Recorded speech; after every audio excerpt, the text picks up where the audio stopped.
పూరా లోకల్. నమస్తే, మీరు చూస్తున్నారు పూరా local. This is Teja Prithvi.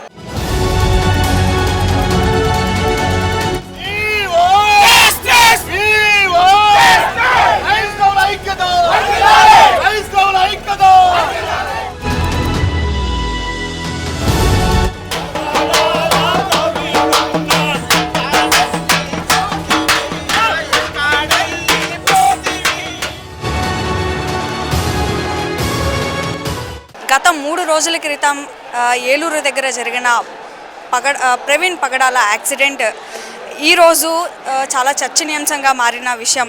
ఎందుకంటే అసలు అది యాక్సిడెంటే కాదు, మర్డర్ అని చెప్పేసి ఇంకొంతమంది ఇది మత కలహాలతో జరిగిన ఒక మర్డర్ అని చెప్పేసి ఇంకొంతమంది అంటున్నారు. అసలు ఏం జరుగుతుంది ఈ విషయాలు పక్కకొస్తే కనుక ఇప్పుడు ప్రస్తుతం మనం సికింద్రాబాద్లో ఉన్నాము. సెంటరీ బాప్టిజం చర్చ్ దగ్గర అయితే ఉన్నాం మనం. ఇక్కడైతే మరి ఇప్పుడు ప్రవీణ్ పగడాల గారిని గ్రేవ్ యార్డ్కి అయితే తీసుకెళ్లడం జరిగింది. ఎంతోమంది ఆయనను చూడడానికి వచ్చారు. సో చూద్దాం అసలు ఏంటి, ఇది నిజంగా యాక్సిడెంటా లేకపోతే మర్డరా అన్న విషయాలు మనము ఒకసారి ఇక్కడికి వచ్చిన కొంతమంది ప్రజలు ఉన్నారు, వారితో మాట్లాడే ప్రయత్నం చేద్దాం. వాళ్ళ మాటల్లోనే తెలుసుకుందాం అసలు ఏం జరుగుతుంది ఏంటి అని చెప్పేసి.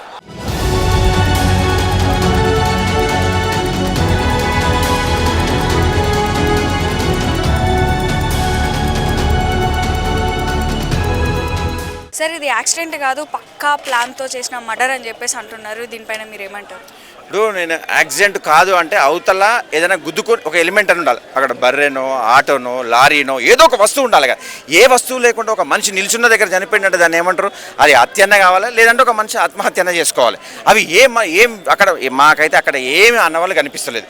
నిన్న అక్కడ హర్షకుమార్ గారు పోయిన మాజీ పార్లమెంట్ సభ్యులు, అక్కడ ఉన్నట్టు జాన్ వెస్లీ పాస్టర్ గారు పోయినట్టు, నిన్న కేఏపాల్ గారు, అక్కడ అందరూ కూడా అక్కడ ఆంధ్రప్రదేశ్లో ఉన్నట్టు పెద్ద క్రైస్తవ మత సంఘ నాయకులు అందరూ కూడా అక్కడ సీన్ ఆఫ్ ఎఫెన్స్ చూసిన తర్వాత అది ఖచ్చితంగా ఇది ఆలోచించదగిన విధంగానే ఉన్నది, ఒక మిస్టరీగా ఉన్నది. మా అంచనా ఎవరైతే క్రైస్తవత్వాన్ని వ్యతిరేకించే వాళ్ళు, క్రైస్తవత్వాన్ని ఆయన చెప్పే మాటలకు ఇబ్బంది పడేటోళ్ళు, ఆయన పొద్దున లేస్తే టీవీలలో క్రైస్తవత్వం ప్రసంగిస్తూ ఉండే, ఎవరైతే బైబిల్ మీద ఇబ్బంది పెడతారో, క్రైస్తవుల మీద ఇబ్బంది పెడతారో వాళ్ళని ఆయన ధీటుగా ఎదుర్కొంటా ఉండే.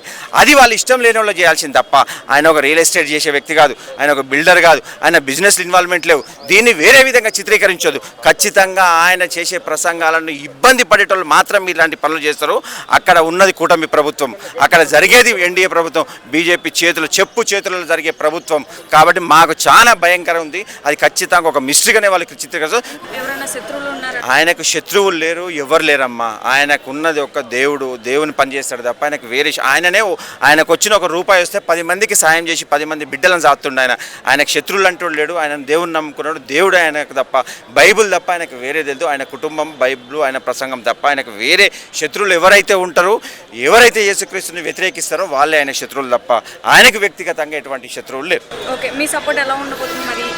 ఖచ్చితంగా ఎవరైతే చేసిండ్రో అది బయటికి రావాలి. ఇవాళ అక్కడ మాకు చాలా డౌట్ ఉంది. 3 రోజులు అవుతుంది, ఒక్క స్టేట్మెంట్ లేదు. అక్కడ జరిగిన తర్వాత కూడా ఈ రాత్రి 8:30 పొద్దున జరిగితే రాత్రి 8:30 వరకు కూడా ఎఫ్ఐఆర్ చేయలేదు. ఇప్పుడు వాళ్ళ భార్య కానీ వాళ్ళ కుటుంబం ఉన్న వ్యక్తులు ఆ విషయం తెలిసినప్పుడు పడిపోతారు. వాళ్ళ కుటుంబాలు వచ్చినప్పుడే మేము ఎఫ్ఐఆర్ చేస్తామని, ఇంత పెద్ద ఇష్యూ జరుగుతున్నప్పుడు, ఇవాళ ఇంత పెద్ద మంది 1000 మంది ఇక్కడికి వచ్చినప్పుడు దాన్ని సుమోటగా తీసుకోవాలి. ప్రభుత్వం సుమోటగా తీసుకొని ఎఫ్ఐఆర్ చేయొచ్చు. కానీ వాళ్ళు కావాలని చిన్న ఇష్యూ 100 కాల్ కొడితేనే ఇమ్మీడియట్గా సీన్ ఆఫ్ అఫెన్స్ దగ్గర పోతాం. అక్కడ డాగ్ స్క్వాడ్ రాలే, అక్కడ ఎవరు కూడా పోలీసు వాళ్ళు రాలే. సాయంత్రం వరకు 8:30 వరకు ఒక అనాథగా పడేసి ఉంది. అనాథగా దాన్ని కావాలనే విషయాన్ని వేరే విధంగా చిత్రీకరించాలని ప్లాన్ చేస్తారు తప్ప ఖచ్చితంగా న్యాయం గెలుస్తుంది. దీనికి వెనక ఎవరున్నా కూడా ఆయన కుటుంబానికి క్రైస్తవ సమాగం అంతా కూడా స్టేట్మెంట్స్ ఇచ్చారని చెప్పేసి పౌల్ గారు అంటున్నారు. ఖచ్చితంగా వాళ్ళ అధికారం వాళ్ళ చేతులు ఉంది. పోస్ట్ మార్టం ఏముందమ్మా, ఆఫీసర్ ఇస్తాడు. పోస్ట్ మార్టం వాళ్ళకి అనుకూలంగా ఏది కావాలంటే వాళ్ళకి ఇస్తారు. వాళ్ళు అనుకున్న విధంగా పోస్ట్ మార్టం వస్తుంది. కాబట్టి మేము అడిగేది ఏంటంటే, పోస్ట్ మార్టం ఎట్లా ఉన్నా కూడా ఇంతమంది 1000 మంది అయితే అబద్ధం ఆడరు కదా, ఇంత 1000 మంది మనుషులు అయితే వేరే విధంగా ఉండదు కదా. ఇంతమంది ఇక్కడికి రావడానికి కారణం ఏదో జరిగింది. ఆయనకు అండగా ఉండాలి, పాస్టర్కి మేము అండగా ఉండాలి. ఎందుకంటే ఆయన క్రైస్తవత్వం కోసమే కొట్లాడి, ఆయన వ్యక్తిగతంగా పాలి పంచాయతీ లేదు, ఆయనకు చిన్న పిల్లలతో పంచాయతీ లేదు, అన్నదమ్ములతో పంచాయతీ లేదు. క్రైస్తవం సమాజం కోసం మాత్రమే కొట్లాడింది. కాబట్టి ఇవాళ ఇక్కడికి వచ్చిన క్రైస్తవులందరూ కూడా ఆయనకు సపోర్ట్గా వచ్చిండ్రు, ఆయన నివాళులు అర్పిస్తానికి వచ్చిండ్రు, ఆయన కుటుంబానికి కూడా అండగా ఉంటాం. దీని మీద సమగ్రమైన విచారణ జరిపించి ఒక సిఐడి లాంటి ఒక సంస్థకి ఒక ఎంక్వైరీ ఆర్గనైజేషన్ చేసి క్రైస్తవ ప్రజలకి ఈ యొక్క మరణం పట్ల క్లారిటీ ఇవ్వాల్సిందిగా గవర్నమెంట్ ఆఫ్ ఆంధ్రప్రదేశ్ని రిక్వెస్ట్ చేయడం జరిగింది. రెండవదిగా ఆంధ్రప్రదేశ్ తెలంగాణలో pastors and evangelist 10 lakhs above pastors and ఎవాంజలిస్టులు ఉన్నారు. వాళ్ళందరికీ క్రైస్తవ సమాజం 2 కోట్ల పైన మేమందరూ సపోర్ట్గా మద్దతుగా వారిని రక్షించుకోవడానికి మేము రెడీగా ఉన్నామని తెలియజేయటం మేము జరుగుతుంది. ప్రతి పాస్టర్కి, ప్రతి ఇవాంజలిస్ట్కి, ఈ 2 తెలుగు రాష్ట్రాల్లో ఉన్న ప్రతి ఒక్కరం మేము తోడుగా ఉన్నాం, మేము సపోర్ట్గా ఉన్నాం. దేవుని కృప ఉంది.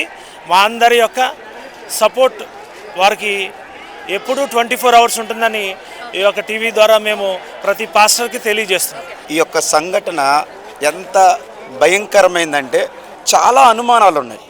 ఆ అనుమానాలను నివృత్తి చేయమని చెప్పేసి గవర్నమెంట్ని కోరుతున్నాం. ఎందుకంటే ఒక వ్యక్తి ఆ చనిపోయిన విధి విధానం చూస్తే అనుమానంగా ఉంది. ఆయనకి ఆల్రెడీ ట్రెత్ ఉంది.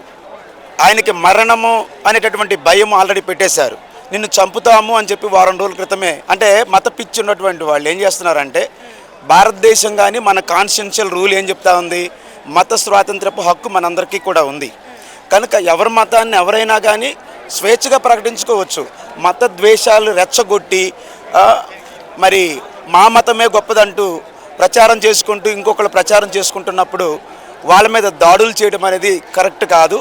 అందరూ భారతదేశంలో ఉన్నటువంటి ప్రజలందరూ కూడా ముస్లింలు కానీ, క్రిస్టియన్ కానీ, హిందూ కానీ కలిసి బ్రతకాలి, కలిసి జీవించాలి.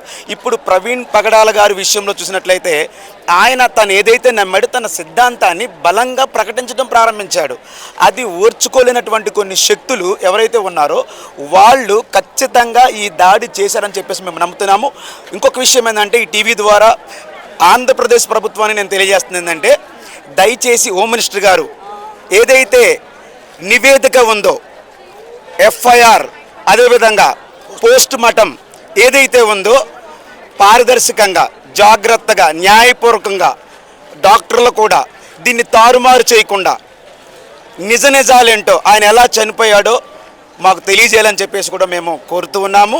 సామరస్యంగా అడుగుతున్నాము. దయచేసి దర్యాప్తు మంచిగా చేయండి, న్యాయం చేయండి. ఎందుకంటే ఒక హ్యూమన్గా కూడాను దయచేసి న్యాయం చేయాలని చెప్పేసి ఒక క్రైస్తవుడుగానో, హిందువుగానో, ముస్లింలు మేము అడగట్లా. సాటి మానవుడిగా మీ ఇంట్లో జరిగినటువంటి హత్యగా మీరు భావించి, ఎందుకంటే ఇది ప్రవీణ్ పగడాల మీద జరిగినటువంటి దాడి కాదు, యావత్ క్రైస్తవుల మీద జరిగినటువంటి దాడిగా మేము భావిస్తున్నాము. ఒక ప్రవీణ్ పగడాల గారే కాదు, ఇంకా కొంతమంది పాస్టర్లను కూడా టార్గెట్ చేసినట్టుగా కూడా మేము వింటున్నాము. దయచేసి ఎవరైతే అలాంటి థ్రెట్ ఉందో వాళ్ళకు కూడా ప్రొటెక్షన్ కల్పించవలసిందిగా కూడా మేము మరి క్రైస్తవ సమాజంగా మేము కోరుకుంటున్నాము. హోమ్ మినిస్టర్ అనిత గారు, చంద్రబాబు నాయుడు గారు, ముఖ్యంగా పవన్ కళ్యాణ్ గారు, ఎందుకంటే మరి సనాతన ధర్మం అని చెప్పేసి రెచ్చగొట్టే కార్యక్రమాలు చేయకుండా దయచేసి ప్రజా పరిపాలనలో మీరు ఉన్నారు కాబట్టి, ప్రజలందరూ మీకు సమానం కాబట్టి, మీకు క్రైస్తవులు వేశారు, ముస్లింలు వేశారు, హిందువులు వేశారు, అందరూ ఓట్లు వేశారు. అందరూ ఓట్లు వేయబట్టే మీరు గెలిచారు. కనుక పక్షపాతంగా కాకుండా నిపక్షపాతముగా దర్యాప్తు జరిగించి మరి క్రైస్తవులందరూ కూడా వెయిట్ చేస్తున్నారు. ఈ పంచనామా ఏ విధంగా వస్తుంది అని చెప్పేసి ఎదురు చూస్తున్నారు. అదేవిధంగా ఈ యొక్క మరి ఏదైతే ఈ డెత్ మిస్టరీ ఉందో దీనిని తప్పకుండా క్రిస్టల్ క్లియర్గా, జాగ్రత్తగా మా మనోభావాలు ఏదైతే ఉన్నాయో వాటి మీద దెబ్బ పడకుండా ప్రవీణ్ పగడాల గారి కుటుంబానికి న్యాయం చేయవలసిందిగా మంచి రిపోర్టు, అంటే న్యాయబద్ధమైన ఉన్నది ఉన్నట్లుగా రిపోర్ట్ ఇవ్వాలని చెప్పేసి ఆ రిపోర్టు కోసం మేమందరం కూడా ఎదురు చూస్తున్నాము.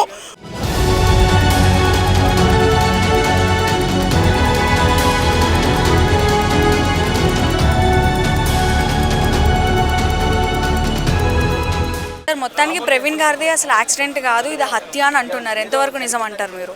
అది నిర్ణయించాల్సింది కోర్టు అమ్మ. ఎందుకంటే మనము ఎన్ని సోషల్ మీడియాలో ఎన్ని వచ్చినా సరే నిర్ధారణ చేయాల్సింది కోర్టు, దానికి సహకరించాల్సింది పోలీసులు. అక్కడ హోమ్ మినిస్టర్ దళితురాలు ఉంది, ఆమె మీద బాధ్యత ఉంది. ఒకవేళ ఆయనది హత్య కాదు అని ఆత్మహత్య అంటే దానికి ఆధారాలు చూపెట్టాలి. అది యాక్సిడెంట్ అంటే అది దానికి ఆధారాలు చూపెట్టాలి. కాబట్టి ఇవాళ అక్కడ ఉన్నది ఎన్డీఏ గవర్నమెంట్ కాబట్టి, అది క్రైస్తవ వ్యతిరేక గవర్నమెంట్గా ముద్ర పడి ఉంది కాబట్టి ఇవాళ ఖచ్చితంగా అక్కడ న్యాయం జరుగుతుందనే నమ్మకం లేదు. రానున్న రోజుల్లో కనుక న్యాయం జరగకపోతే ఖచ్చితంగా సుప్రీంకోర్టును ఆశ్రయిస్తాము. మానవ హక్కుల కమిషన్ ఆశ్రయిస్తాం. జాతీయ కాదు, అంతర్జాతీయ మానవ హక్కుల కమిషన్ కూడా ఆశ్రయిస్తాం. ఈ విషయంలో వెనుకడుగు వేసే ప్రశ్నే లేదు. ఎందుకంటే ఆయన కోట్లాది మంది ఆరాధ్య దైవం. ఇవాళ ఎవరో గొంతు కోసి ఆపుతున్నంత మాత్రాన మొత్తం క్రైస్తవ సమాజం మొత్తం మూగబోదు. 157 దేశాలలో క్రైస్తవులు ఉన్నారు. కాబట్టి వాళ్ళందరూ రేపు ట్రంప్ కూడా క్రైస్తవుడే. కాబట్టి ఇవాళ ఇదంతా కూడా అక్కడి దాకా పోతుంది, ఐక్యరాజ్య సమితి దాకా, ప్రపంచ అమెరికా దాకా పోతుంది ఈ విషయాలన్నీ కూడా. కాబట్టి న్యాయం చేయాలి ప్రభుత్వం. ఇప్పుడు చాలా ఆధారాలు సోషల్ మీడియాలో వచ్చినాయి. పోలీసులు ఇచ్చిన దానికంటే ఆధారాలు సోషల్ మీడియాలో చాలామంది సోషల్ మీడియా వారియర్స్ పెట్టారు. అది మరి అది కోర్టు కూడా దృష్టికి తీసుకెళ్ళాలి కదా పోలీసులు. మరి అది తీసుకెళ్ళి వాళ్ళకి ఎవరైతే నిందితులను గుర్తించి శిక్ష పడే విధంగా చేస్తే పర్వాలేదు. ఖచ్చితంగా ఆయన పాల్గారు ఊరుకోరు. కాబట్టి అది ఎట్టి పరిస్థితుల్లో అంతర్జాతీయ సమస్యగా మారబోతుంది. కాబట్టి దీనికి ఏదో ఒక తగు న్యాయం చేస్తే పర్వాలేదు. కానీ అక్కడ న్యాయం జరగకపోతే మాత్రం ఖచ్చితంగా దేశమే కాదు ప్రపంచ సమస్య. తప్పకుండా అమ్మా, మొత్తం ఇప్పుడున్న ఈ క్రైస్తవ సంఘాలన్నింటినీ ఐక్యం చేస్తాం. దళితులు ప్రధానంగా మేజర్గా అందులో ఉన్నారు, చాలా మిగతా వాళ్ళు కూడా ఉన్నారు. సో కాబట్టి వాళ్ళకు ఆదరణ ఇవ్వాల్సిన బాధ్యత అంబేద్కర్ వాదులుగా మా మీద ఉంది. కాబట్టి ఖచ్చితంగా వాళ్ళకి సపోర్ట్ చేస్తాం. ఈ ఇష్యూను అంతర్జాతీయ జాతీయ స్థాయి దాకా కూడా తీసుకెళ్తాం. ప్రవీణ్ సార్ పాస్టర్ గారు 3 నెలల నుంచి చంపేస్తా, బెదిరిస్తా, కొడతా, చంపేస్తా అంటుండ్రు. ఎవరు మతోన్మాదాలు వేరే వాళ్ళు, బీజేపీ వాళ్ళు. పవన్ కళ్యాణ్ ఎక్కడున్నారు? రాజమండ్రి అవతల పీఠాపురం ఎంత దూరం అండి? రాజమండ్రి పీఠాపురం ఎంత దూరం? పవన్ కళ్యాణ్ కూడా ఇంత రెస్పాన్సిబిలిటీ ఇవ్వట్లేదు.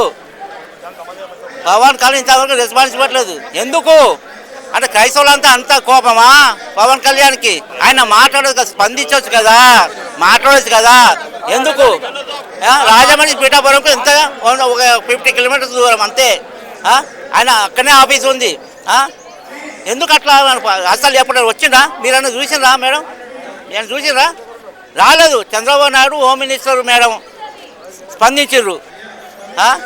అది కూడా ఏదో మామూలుగా ఏదో సీక్రెట్గా ఏదో దాచిపెడుతున్నారు. నేను మాత్రం క్రైస్తవ మాత్రం ఊరుకోలేము. మమ్మల్ని ఎవరు చంపినా కానీ, 100 మంది చంపినా కానీ బయటకు వస్తాం. బీజేపీ వాళ్ళని బీజేపీ వదిలిపెట్టాము. ఎవరు? అమిత్ షా జై శ్రీరామ్ చేయబట్టే మా క్రైస్తవులను చంపేస్తున్నారు. అమిత్ షా చేయబట్టే తెలిసిందా? మణిపూర్ ఆడవాళ్ళని లేడీస్ వాజ్పేయి ఉన్నాడు, అద్వానీ ఉన్నాడు, అప్పుడు ఏం కాలేదు అల్లర్లు. వీళ్ళు వచ్చినా కానీ అల్లర్లు ఎక్కువైపోయినాయి ఇద్దరు. అమిత్ షా, మోడీ జై శ్రీరామ్ అంటే నీ దేవుని భక్తి నీ దగ్గర పెట్టుకో, మా దేవుని భక్తి మేము పెట్టుకుంటాం అంతేగాని జై శ్రీరామ్ ఏంది? లీడర్స్ మోసం చేస్తున్నారు పబ్లిక్ని. జై శ్రీరామ్ రెచ్చగొడుతున్నారు. 3 నెలల నుంచి పాపం ప్రవీణ్ పగడాలను చంపేస్తా అని చెప్పి అన్నీ వచ్చినాయి. వీడియో కాల్స్ అన్నీ వచ్చినాయి, వీడియో కాల్ ఫోన్లు వచ్చినాయి, అన్నీ వచ్చినాయి. అప్పటికి పోలీస్ స్టేషన్ కూడా కంప్లైంట్ చేస్తే కూడా అంత రెస్పాన్సిబుల్ ఏం లేదు. పవన్ కళ్యాణ్ ఏం చేస్తున్నాడు? పీఠాపురంలో ఉంటాడు కదా, రాజమండ్రి అవుతాడా? ఏం చేస్తున్నాడు? మళ్ళీ ఇక్కడ చంద్రబాబు నాయుడు ఏం చేస్తున్నాడు? అంత మీడియా వచ్చినాక అప్పుడు అందరు వచ్చిర్రు. మీ లాంటి వాళ్ళు వచ్చినాక అందరు వచ్చిర్రు. అసలు మీరే గొప్పవాళ్ళు, వాళ్ళు వేస్ట్. మీరే గొప్పవాళ్ళు తెలిసిందా? ఎందుకంటే పాపం ఆయన బైక్ మీద వచ్చేటప్పుడు ఆయన కానీ యాక్సిడెంట్ అయితే మొత్తం ఇది పోవాలిగా, కాలు చేతులు ఇరగాలిగా. ఈ స్పాట్స్లు ఎందుకు పోవాలా? చెప్పు. పోనీ బైక్ అన్న మొత్తం తొణకలు కావాలిగా. పక్కా మర్డరే. హోమ్ మినిస్టర్ కూడా దర్యాప్తు చేయాలి. ఆంధ్ర హోమ్ మినిస్టర్ రేవంత్ అన్న మీరు మాత్రం ఆంధ్ర వాళ్ళను అంతకులను విడిచిపెట్టద్దు. వాళ్ళను చర్లపల్లి జైలుకు తీసుకురావాలి రేవంత్ అన్న. ఎందుకంటే మా పాస్టర్లు తెలంగాణ అయినా ప్రవీణ్ వాళ్ళని ఎవరైనా కానీ విడిచిపెట్టేది లేదు. ప్రవీణ్ అన్నాన్ని కోల్పోయినాము కనుక అది చాలా బాధాకరం. తిరిగి రాలేడు. మేము ఎంత ప్రయత్నం చేసి తిరిగి రాలేడు. కానీ మనం న్యాయం జరగాలని కోరుతున్నాం. ఎవరు చేయి ఉంది, ఎవరు చంపారు, అది కావాలి మాకు. మేము నెమ్మదితో ఉంటాం. ఒకవేళ అది బయటికి పెట్టకపోతే ఆందోళన జరుగుతూనే ఉంటుంది. ఎంతమంది అయినా 2 రాష్ట్రాల ప్రజలందరూ కూడా ఏకం కూడుకొని ఖచ్చితంగా ప్రభుత్వం మీద మేము తిరగబడతాం. ఎందుకంటే న్యాయం చేయండి. ఎందుకంటే ముమ్మారికి 101% అది హత్య అని చెప్పి మేము అంటున్నాం. ప్రభుత్వం చేయి ఉంది, ప్రభుత్వం పెట్టొచ్చు కదా, అధికారం ఉంది వాళ్ళకు. ఏ వ్యక్తి ఉన్నాడో ఎవరు ఉన్నాడని చెప్పి ప్రభుత్వం తెలుసు. ముమ్మారు 100% తెలుసు కనుక వాళ్ళు బయటికి పెట్టాలి. ప్రభు నిన్ను వలె పొరుగు అని ప్రేమించమని మాట చెప్పండి. మేము ప్రేమిస్తున్నాం. ఇశ్రాయేల్ దేవాలయం కూలిపోయినప్పుడు ఒక చేత్తో యుద్ధం చేసుకుంటే చేత్తో మందిరం కట్టారు. మేమనుకున్నామా చేతిలో ఉన్న బైబిల్ పక్కా పెట్టకూడదని మేము అనుకుంటున్నాం. శాంతియుతంగానే మేము ప్రేమించాలి, ప్రేమతో ఉండాలని కోరుకుంటున్నాం. మాకు న్యాయం కావాలని చెప్పి కోరుకున్నాం అంతే.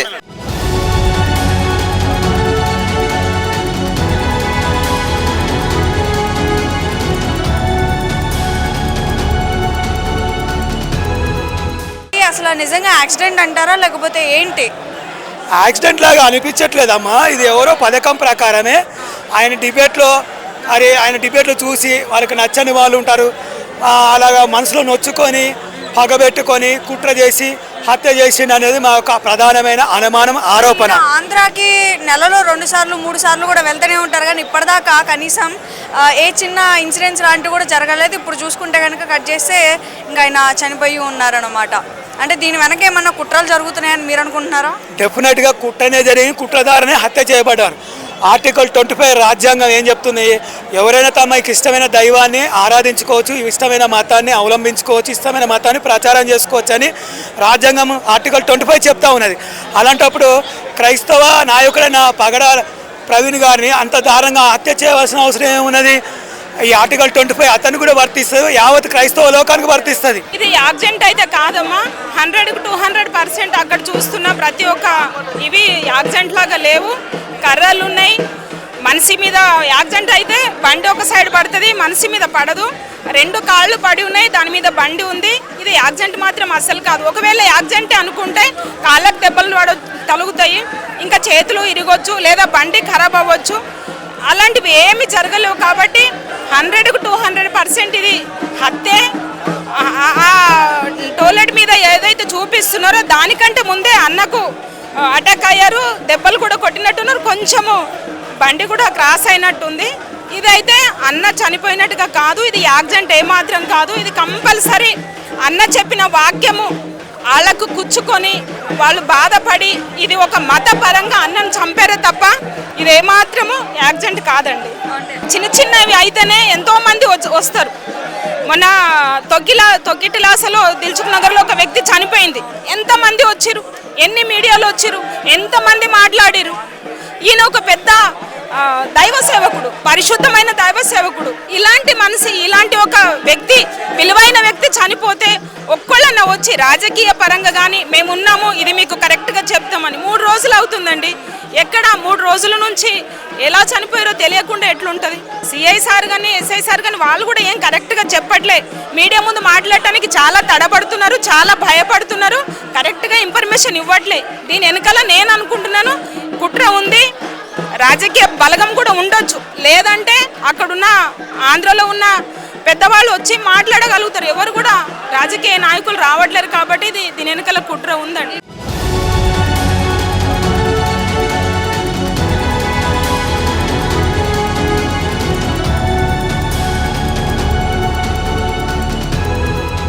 రైట్, ఇక్కడ మాట్లాడిన వారితో కనుక విన్న మాటలు వింటుంటే చాలామంది ఇది కావాలనే మత కలహాలతో కూడిన హత్య అని చెప్పేసి అంటున్నారు. అంటే యాక్సిడెంట్ అయితే కాదు, ఇది ఖచ్చితంగా ఇది పక్కా ప్రీ ప్లాన్డ్ మర్డర్ అని చెప్పేసి అయితే చెప్తున్నారు. మరి ఇందులో ఎంత నిజమో ఏంటో మనకైతే తెలీదు. మరి ఇది కరెక్ట్గా రాజమండ్రిలో జరిగింది కాబట్టి ఇది మొత్తం ఏపీ గవర్నమెంట్కి సంబంధించింది.